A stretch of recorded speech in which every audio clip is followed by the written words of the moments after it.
আমাদের দেশে প্রতি বছর 26শে জানুয়ারি দিনটিকে প্রজাতন্ত্র দিবস হিসাবে পালন করা হয়।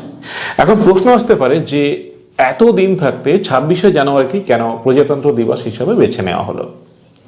এই বিশেষ দিনটির পিছনে কারণ কি, এবং কম বেশি অনেকেই জানেন এই দিনটির তাৎপর্য কি। কিন্তু আজকে এই ভিডিওতে আমরা এমন কিছু ঘটনা সম্পর্কে জানাবো যেগুলো হয়তো আপনারা অনেকেই জানেন না। আসলে এই 26শে জানুয়ারি দিনটিকে বেছে নেওয়াটা হঠাৎ করে হয়নি। বি.আর. আম্বেদকররা যথেষ্ট ভেবেচিন্তে এই দিনটিকে সংবিধান প্রণয়নের জন্য বেছে নিয়েছিলেন, কারণ ভারতের স্বাধীনতা সংগ্রামের ইতিহাসে 26শে জানুয়ারির একটা বিশেষ গুরুত্ব রয়েছে, আর তাকে অমর করে রাখতেই এই সিদ্ধান্ত। কি সেই বিশেষ ঘটনা? সে কথায় আসতে গেলে ফিরে যেতে হবে আরও কয়েক বছর পেছনে। 1920-র দশকে ইংরেজ শাসনাধীন ভারত দেখেছিল অসহযোগ আন্দোলন, দেখেছিল জাতীয় কংগ্রেস ও মহাত্মা গান্ধীর উত্থান। অহিংস আন্দোলন কথাটি সেই সময় থেকে আরো প্রকট হয়। কিন্তু 1922 সালের চৌরি চৌরার হিংসার ঘটনায় ব্যথিত হয়ে মহাত্মা গান্ধী অসহযোগ আন্দোলন রোধ করেন। বিশ্বের সেই দশক থেকেই একটু একটু করে স্বাধীনতা আন্দোলনের মানচিত্রে উঠে আসতে থাকেন একের পর এক চরিত্র। মহাত্মা গান্ধী, মতিলাল নেহরুর পাশাপাশি সামনে আসেন বিপ্লবী ভগৎ সিং, চন্দ্রশেখর আজাদ এবং অনেকে। সামনে আসেন সুভাষচন্দ্র বসু এবং জওহরলাল নেহরুর মতো তরুণরাও। 20-র এই দশকেই কংগ্রেসের পক্ষ থেকে একটি বিশেষ রিপোর্ট সরকারের কাছে পেশ করা হয়, যে রিপোর্ট কমিটির পৌরোহিত্য করেন মতিলাল নেহরু। নেহরু রিপোর্ট অনুযায়ী গান্ধীরা বলেন ভারতকে ডোমিনিয়ন স্ট্যাটাস দিতে হবে। এটি পাওয়া মানে ভারত নিজেদের সিদ্ধান্ত নিজেরা নিতে পারবে, কিন্তু মাথার উপর ব্রিটিশ রাজ পরিবার থাকবে, তাদের জানিয়ে সবকিছু কাজ করতে হবে। এটি কখনোই পূর্ণ স্বাধীনতা নয়। কানাডা এবং অস্ট্রেলিয়া এই ডোমিনিয়ন স্ট্যাটাসের অন্তর্ভুক্ত। কিন্তু এই রিপোর্ট অনেকেই মেনে নিতে পারেননি। তাদের বক্তব্য, এভাবে কারো অধীনে একটা দেশ থাকতে পারে না, এটাকে স্বাধীনতা বলে না। কেবল চরমপন্থী বিপ্লবীরাই নন, কংগ্রেসের তরুণ সদস্যরাও এর বিরোধিতা করেন, যার মধ্যে ছিলেন সুভাষচন্দ্র বসু, জওহরলাল নেহরু।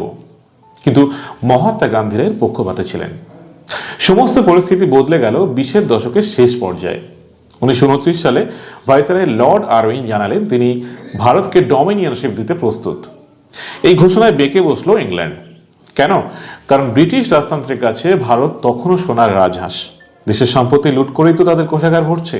এত সম্পত্তি, এত জমি, এত প্রাকৃতিক সৌন্দর্য, একে এত সহজে কি ছাড়া যায়? তীব্র বিরোধিতার মুখে পড়ে অবশেষে নিজের জায়গা থেকে সরলেন ভাইসরয় আরউইন।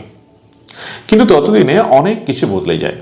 চাই না কোনো ডমিনিয়ন স্ট্যাটাস, তার বদলে চাই পূর্ণ স্বাধীনতা। 1929 সালে কংগ্রেসের লাহোর অধিবেশনে পাশ হলো বিখ্যাত পূর্ণ স্বরাজের সিদ্ধান্ত। এবারের লড়াই হবে পূর্ণ স্বাধীনতার লড়াই।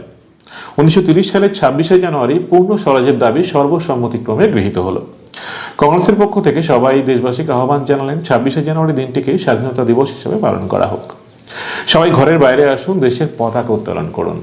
1930 সাল থেকে 1947 এই 17টি বছর ধরে 26শে জানুয়ারি দিনটিকে পূর্ণ স্বরাজ বা স্বাধীনতা দিবস হিসেবে পালন করা হয়েছে। 1947 সালের 15ই আগস্ট অফিসিয়ালি স্বাধীনতা পাওয়ার পর সেটা বদলে গিয়েছে, কিন্তু 26শে জানুয়ারি তার নিজের গুরুত্ব হারায়নি।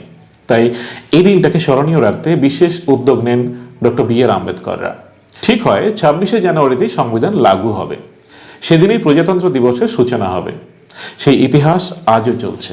স্বাধীনতা লাভের 2 সপ্তাহ পরে ডক্টর বি.আর. আম্বেদকরের নেতৃত্বে ভারতীয় সংবিধান রচনা শুরু হয় এবং 1949 সালে 26শে নভেম্বর এই সংবিধান গৃহীত হয়। কিন্তু এই সংবিধান কার্যকর করা হয় এর 2 মাস পর, অর্থাৎ 26শে জানুয়ারি 1950।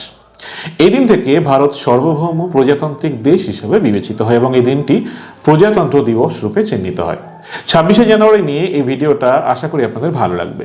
যদি ভালো লাগে তাহলে আমার এই চ্যানেল সাবস্ক্রাইব করতে ভুলবেন না এবং অবশ্যই একটা লাইক দিয়ে দেবেন। আপনার এই লাইক আমাকে আগামী দিনে ভিডিও বানাতে মোটিভেট করবে। সবাই খুব ভালো থাকবেন। Thank you very much.